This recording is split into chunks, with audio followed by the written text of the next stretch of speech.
4 episodes, 4 centuries. We watched a people survive Tatar raids, Polish landlordism, Cossack civil wars, and Catherine the Great's systematic erasure of everything Ukrainian. We watched poets write in secret and philosophers hide manuscripts in their boots. And now we arrive at the final century, the 1900s, the century where everything Ukraine had been building toward and everything it had been fighting against arrives at the same time. Welcome to Episode 5, the series finale, the century of independence, catastrophe, and survival, Ukraine's most devastating 100 years, and its most triumphant ending. The 20th century opened with Ukraine still split, Eastern Ukraine under the Romanov Tsar, Western Ukraine under the Habsburg Emperor, 2 empires that looked permanent. Neither would survive the next 20 years. In Russian-controlled Ukraine, the revolutionary movements of the early 1900s were creating new political possibilities. Ukrainian socialists, liberals, and nationalists were organizing, carefully, illegally, and with growing confidence. In Habsburg Galicia, Ukrainian political life was comparatively open. Ukrainian parties competed in elections, Ukrainian newspapers circulated freely, and Lviv had become the intellectual capital of the Ukrainian national movement. Then, August 1914 arrived, and the world Ukrainians had been navigating for centuries disappeared in 4 years of industrial warfare.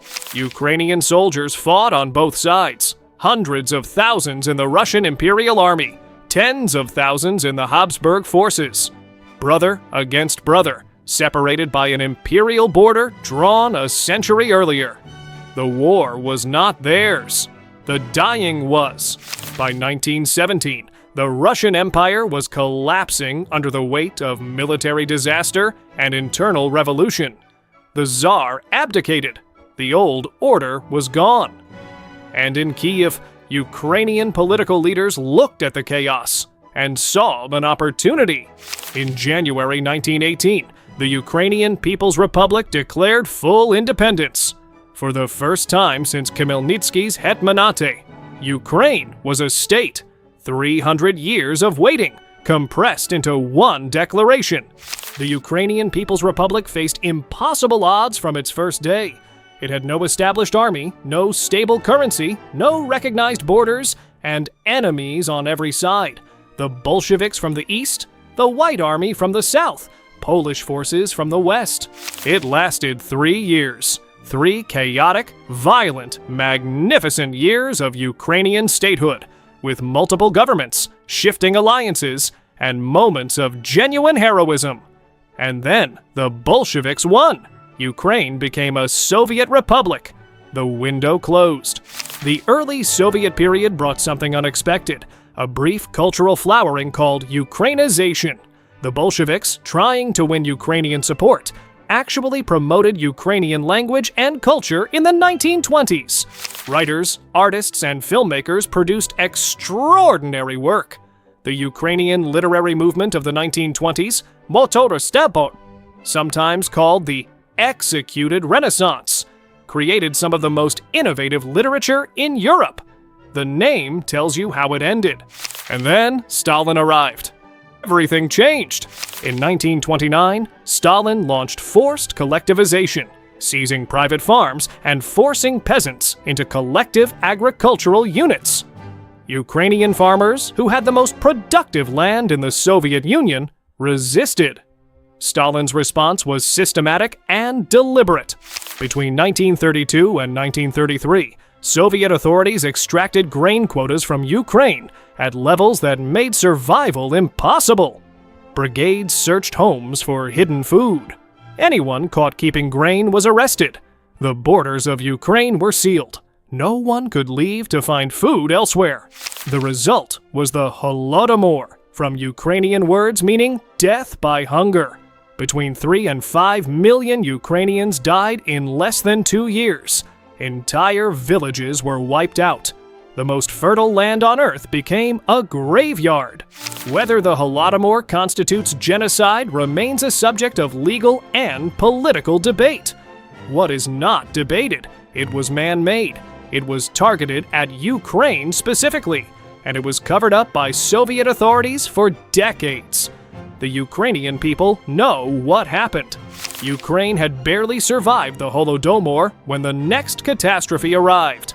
In June 1941, Nazi Germany invaded the Soviet Union, and Ukraine, sitting directly in the path of Operation Barbarossa, became the most fought-over territory in the most destructive war in human history. Some Ukrainians initially welcomed the Germans as liberators from Soviet rule, a decision that would shape Ukrainian history for a long time to come.